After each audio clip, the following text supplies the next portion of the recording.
warahmatullahi wabarakatuh. Ya, untuk pembahasan kali ini kita akan membahas mengenai teori sosial tentang konflik. Untuk poin yang pertama, kita akan membahas mengenai pengertian konflik.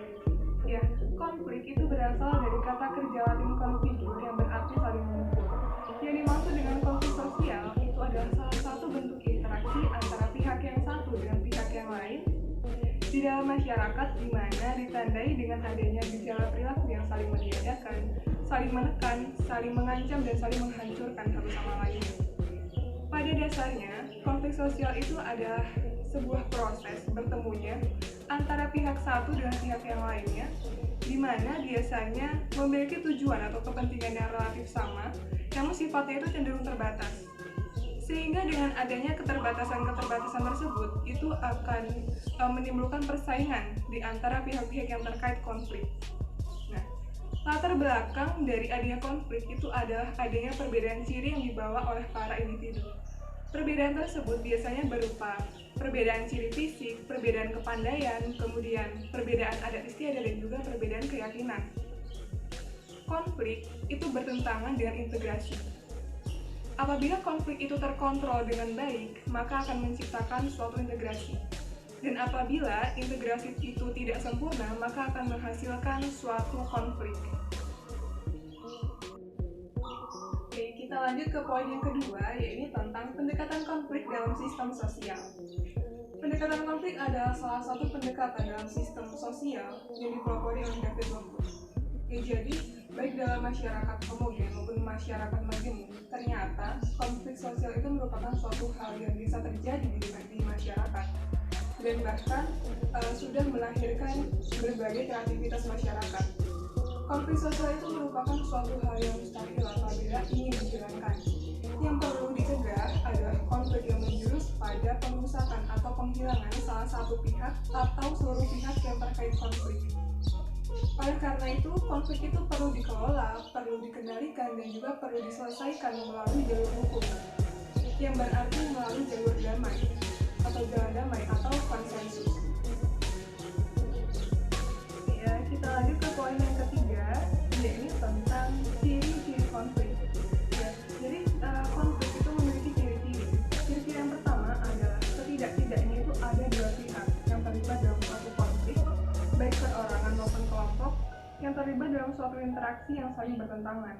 Kemudian ciri-ciri yang kedua itu adalah paling tidak itu timbul pertentangan antara kedua belah pihak, baik perorangan maupun kelompok, dalam mencapai suatu tujuan dengan adanya nilai-nilai dan juga norma-norma yang saling berlawanan.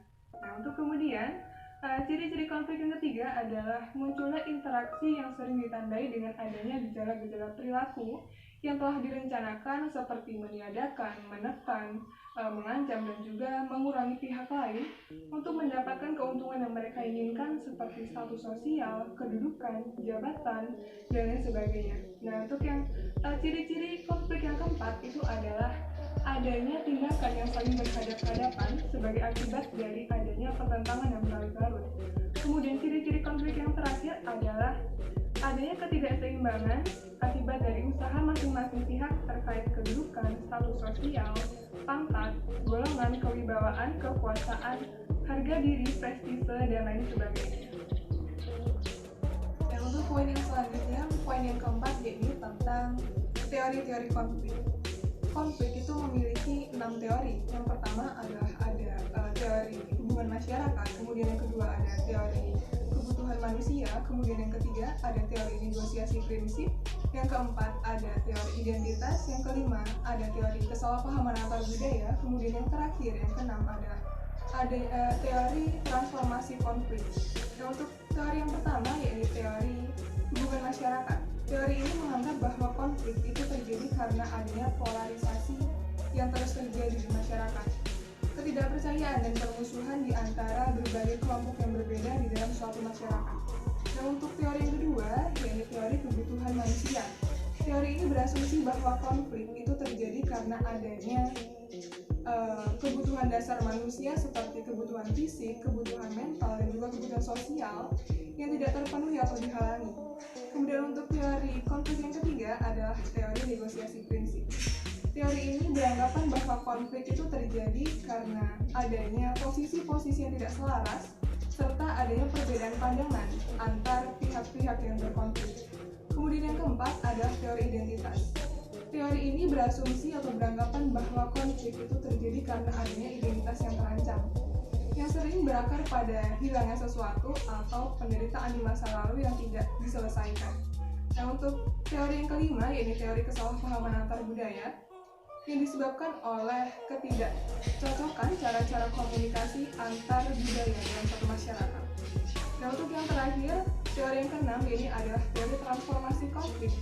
Teori ini beranggapan bahwa konflik itu terjadi karena adanya masalah-masalah ketidakadilan dan juga ketidakseimbangan yang muncul sebagai akibat dari masalah ekonomi, sosial, dan budaya. Oke, kita lanjut ke poin yang kelima, yaitu tentang jenis-jenis konflik. Jadi, konflik itu dibedakan jenisnya itu berdasarkan yang pertama, berdasarkan sifatnya. Kemudian yang kedua, berdasarkan posisi pelaku yang berkonflik. Kemudian yang ketiga, berdasarkan sifat pelaku yang berkonflik. Yang keempat, berdasarkan konsentrasi aktivitas manusia di dalam masyarakat. Kemudian terakhir adalah berdasarkan cara pengelolaannya. Oke, kita bahas poin berdasarkan sifatnya dulu. Jadi, jenis-jenis konflik berdasarkan sifatnya itu dibedakan menjadi dua, ada konflik destruktif dan konflik konstruktif. Nah, konflik destruktif ini adalah konflik yang terjadi karena adanya perasaan tidak senang, perasaan benci, dan perasaan dendam dari seseorang terhadap orang lain, terhadap pihak lain. Nah, untuk konflik yang konstruktif ini adalah konflik yang terjadi karena adanya kesalahpahaman antar kelompok yang sedang menyelesaikan suatu permasalahan.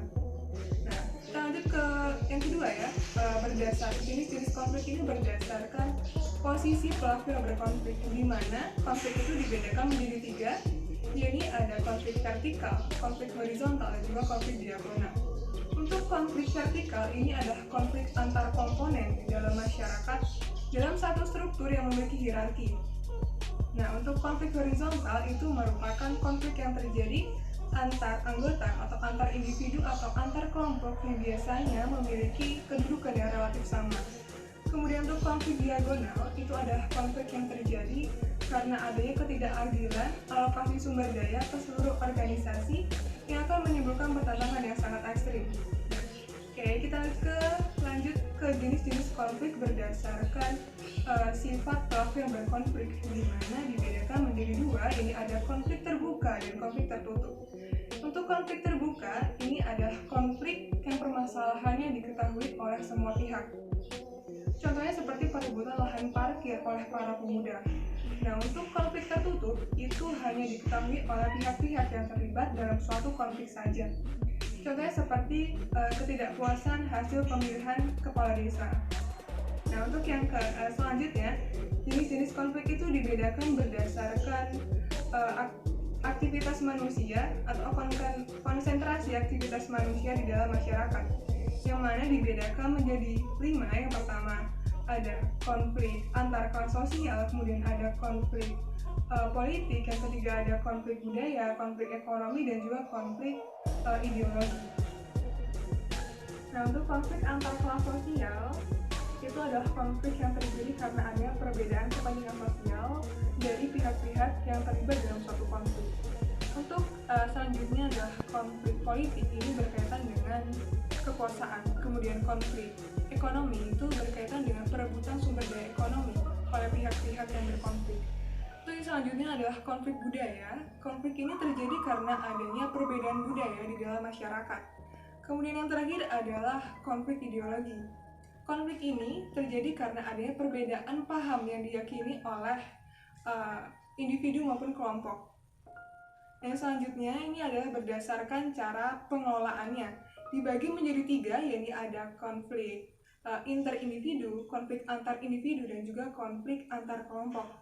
Konflik interindividu ini erat kaitannya dengan emosi seseorang dan memiliki tingkat keresahan yang paling tinggi, itu konflik interindividu.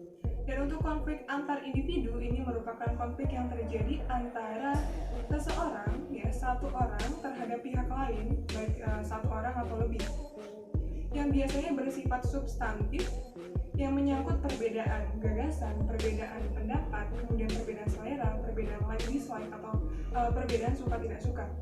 Dan yang terakhir adalah konflik antar kelompok, di mana konflik ini terjadi antara kelompok yang satu dengan kelompok yang lainnya, contohnya seperti tawuran antar pelajar. Baiklah, kita lanjut ke poin yang selanjutnya, yaitu poin yang ke-6 tentang penyebab terjadinya konflik. Jadi konflik itu disebabkan oleh beberapa faktor. Yang pertama adalah karena adanya perbedaan antar perorangan, kemudian yang kedua adanya perbedaan kebudayaan, dan yang ketiga karena bentrokan kepentingan, dan yang terakhir adalah disebabkan oleh perubahan sosial yang terlalu cepat di masyarakat. Untuk perbedaan antar perorangan biasanya berupa perbedaan pendirian, perbedaan perasaan, dan juga perbedaan pendapat. Hal ini mengingat bahwa manusia itu merupakan makhluk yang unik dan istimewa, sehingga tidak akan ada kesamaan yang baku antara individu yang satu dengan individu yang lain. Tentunya, masing-masing individu itu memiliki pendapat-pendapat mereka sendiri. Dan perbedaan-perbedaan inilah yang akan memicu terjadinya konflik sosial di dalam masyarakat. Karena dalam sebuah pola interaksi sosial di dalam masyarakat itu tidak akan sejalan antara individu yang satu dengan individu yang lainnya. Kemudian, penyebab yang kedua tadi adalah tentang perbedaan kebudayaan. Perbedaan kebudayaan di sini menyangkut atau mempengaruhi pola pemikiran dan juga tingkah laku seseorang sesuai dengan kelompok kebudayaan yang bersangkutan. Setiap individu itu dibesarkan melalui lingkungan kebudayaan yang berbeda. Bahkan dalam satu kelompok masyarakat yang sama pun itu akan kita jumpai perbedaan kebudayaan. Karena setiap individu itu dididik atau dibesarkan melalui keluarga dengan lingkungan kebudayaan yang berbeda-beda. Dan bahkan setiap kelompok, setiap ukuran kelompok masyarakat, itu ukuran kebudayaan itu berbeda-beda. Dan ketika masyarakat tidak bisa menghargai perbedaan yang ada, itu akan tidak dapat dipungkiri bahwa akan mengakibatkan atau terjadinya suatu konflik sosial. Misalnya seperti seseorang itu sudah biasa pada lingkungan yang individualis, kemudian ia ditempatkan pada lingkungan yang sosialis. Tentunya ia perlu beradaptasi dengan lingkungan barunya untuk bisa menyesuaikan diri dengan orang-orang yang sosialis. Mungkin bisa ia berubah menjadi orang yang sosialis, tapi membutuhkan waktu dan juga proses yang mungkin bisa relatif lama. Nah, untuk penyebab konflik yang selanjutnya adalah karena bentrokan kepentingan. Bisa terjadi pada bidang ekonomi, politik, dan sebagainya. Ya, hal ini mengingat bahwa setiap individu itu memiliki kepentingan dan juga kebutuhan yang berbeda-beda antara individu yang satu dengan individu yang lainnya. Sama halnya seperti kelompok. Tentunya kelompok yang satu dengan kelompok yang lainnya itu memiliki kebutuhan dan kepentingan yang tidak sama. Misalnya seperti pengiriman Putri Indonesia untuk mengikuti ajang Ratu Sejagat atau Miss Universe. Bagi pemerintah itu menyetujui pengiriman tersebut karena dianggap bahwa bisa meningkatkan kepariwisataan dan juga kebudayaan dari bangsa Indonesia. Sedangkan untuk kaum agamis itu menolak pengiriman tersebut karena mereka menganggap bahwa pengiriman itu bisa tidak sesuai dengan adat istiadat dan juga norma-norma dari bangsa Indonesia. Nah, kita lanjut ke penyebab konflik yang terakhir, yakni karena adanya perubahan sosial yang terlalu cepat di masyarakat. Perubahan sosial yang terlalu cepat dan mendadak di masyarakat itu akan mengakibatkan keguncangan dari proses-proses sosial yang ada di masyarakat, dan bahkan bisa mengakibatkan penolakan dari masyarakat. Karena mereka menganggap bahwa perubahan sosial itu akan merusak tatanan kehidupan mereka yang sudah mereka tata sebelumnya. Dan sebenarnya perubahan sosial itu merupakan suatu hal yang wajar apabila terjadi. Tapi ketika perubahan itu terjadi terlalu cepat dan mendadak, itu akan mengakibatkan keterkejutan dan juga ketidaksiapan dari masyarakat yang akan memicu terjadinya konflik sosial. Contohnya seperti kenaikan harga BBM. Ya, untuk poin yang ke-7 kita akan membahas mengenai dampak konflik. Jadi, konflik itu bukan hanya menimbulkan dampak negatif saja, namun juga menimbulkan dampak positif. Nah, dampak positif yang pertama adalah bertambah kuatnya rasa solidaritas antar anggota dalam satu kelompok. Kemudian yang kedua adalah memperjelas aspek-aspek kehidupan yang belum jelas atau belum tuntas untuk ditelaah. Dan yang ketiga adalah memungkinkan adanya penyesuaian kembali norma-norma dan nilai-nilai serta hubungan-hubungan sosial dalam kelompok yang bersangkutan sesuai dengan kebutuhan individu atau kelompok. Dan yang keempat adalah bisa mengurangi ketergantungan antar individu maupun antar kelompok. Kemudian yang kelima adalah bisa menghidupkan kembali norma-norma lama dan juga menciptakan norma-norma baru. Dan yang keenam adalah bisa digunakan sebagai sarana untuk mencapai keseimbangan antara kekuatan-kekuatan dalam masyarakat. Kemudian terakhir, yang ketujuh dampak positifnya adalah bisa menciptakan sebuah kompromi baru apabila pihak-pihak yang berkonflik itu dalam kekuatan yang seimbang. Nah, baru kita akan membahas mengenai dampak negatif dari terjadinya suatu konflik. Dampak negatif yang pertama adalah hancurnya atau retaknya kesatuan kelompok. Biasanya hal ini terjadi karena adanya atau terjadinya konflik sosial antar anggota dalam satu kelompok. Kemudian yang kedua, adanya perubahan dalam diri individu yang bersifat negatif. Biasanya timbulnya rasa dendam atau rasa benci. Kemudian yang ketiga, dampak negatifnya adalah hancurnya harta benda atau jatuhnya korban manusia. Dan yang keempat adalah munculnya dominasi kelompok pemenang atas kelompok yang kalah. Dan yang terakhir, dampak negatif dari konflik yang terakhir adalah keretakan hubungan antar anggota maupun antar kelompok yang bertikai. Jadi kita lanjut ke poin yang terakhir, ini poin yang ke-8 tentang bagaimana cara-cara penanganan dari konflik. Nah, cara yang pertama yang bisa dilakukan adalah dengan cara arbitrasi. Arbitrasi adalah suatu perselisihan yang langsung dihentikan oleh pihak ketiga yang diberikan keputusan yang diterima dan ditaati oleh kedua belah pihak. Untuk cara penanganan yang kedua adalah dengan cara mediasi, yakni penghentian suatu pertikaian yang dihentikan oleh pihak ketiga tanpa diberikan keputusan yang mengikat. Kemudian cara penanganan konflik yang ketiga adalah dengan cara konsiliasi, yaitu dengan usaha mempertemukan keinginan-keinginan pihak-pihak yang berkonflik supaya tercapai suatu persetujuan bersama. Kemudian cara penanganan yang keempat dan yang terakhir adalah dengan cara adjudication, yakni suatu cara penyelesaian sengketa atau perkara di pengadilan. Ya, demikian yang dapat saya sampaikan. Kurang lebihnya saya mohon maaf. Saya Kiri, billahi fisabilillah, fastabiqul khairat. Wassalamualaikum warahmatullahi wabarakatuh.